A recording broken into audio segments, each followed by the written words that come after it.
पाहुयात सविस्तर बातमी। समांतर जलवाहिनी संदर्भात आमदार देवेंद्र कोटे यांनी डीपीडीसीच्या बैठकीत पाठपुरावा करून पालकमंत्र्यांचं लक्ष वेधून घेतलं।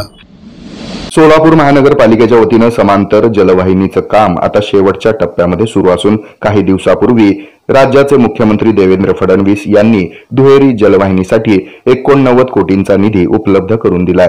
दुहेरी जलवाहिनीचं काम आता काही दिवसात पूर्ण होईल, पण महापालिकेकडून नव्यानं जलशुद्धीकरण केंद्र उभारण्यासाठी नियोजित जागा ही वन विभागाच्या ताब्यात आहे।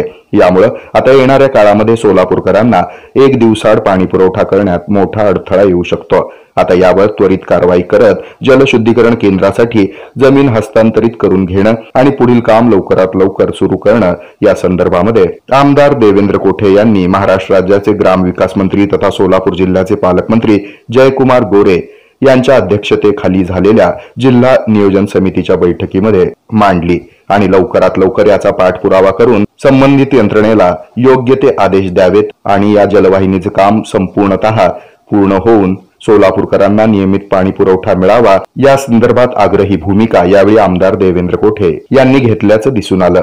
मागच्या 7 ते 8 वर्षापासून 12 लाख सोलापूरकरांना एक स्वप्न दाखवलं जातं की दुहेरी पाईपलाईन पूर्ण झाल्यानंतर शहराला रोज पाणी पुरवठा केला जाईल। त्यानंतर तो एक दिवस आड केला जाईल असं सांगण्यात आलं। आज जवळपास 110 किलोमीटरपैकी 105 किलोमीटरचं काम पूर्ण झालेलं आहे। आपण अपेक्षित धरतोय की महिन्याभरात उजनी सोलापूर दुहेरी पाईपलाईन पूर्ण होईल आणि आपल्या शहराला एक दिवस आड पाणी पुरवठा होईल।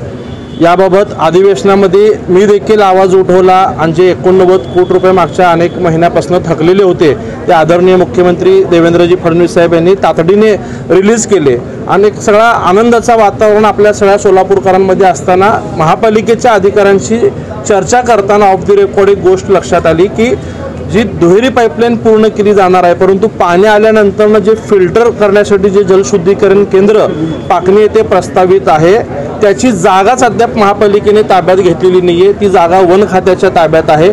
जागा आपल्या ताब्यात नसताना त्या जाग्याचं त्या शुद्धीकरण केंद्राचं टेंडर काढून ते टेंडर देऊन त्याचं वर्क ऑर्डर देण्याचा पराक्रम एकीकडे महापालिकेचं प्रशासन करतं, परंतु जागा वेळेत पूर्ण मिळण्यासाठी जे आवश्यक ते प्रयत्न करायला हवे होते ते त्यांच्याकडून झाले नाही आणि एक बाब जी निदर्शनास आली की ही जागा मिळवल्याशिवाय आपल्या शहराला एक दिवस आड पाणी मिळणार नाही।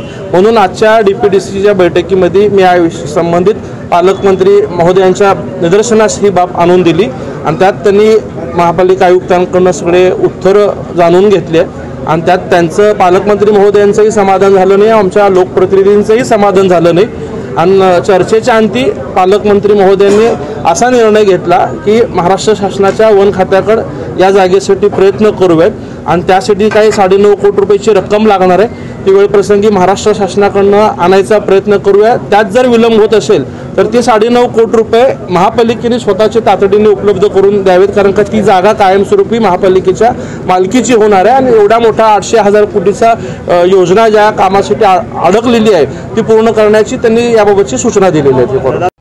हे आहे मेट्रोकास्ट केबल नेटवर्क आणि आपण पाहत आहात द न्यूज प्लस बरच काही।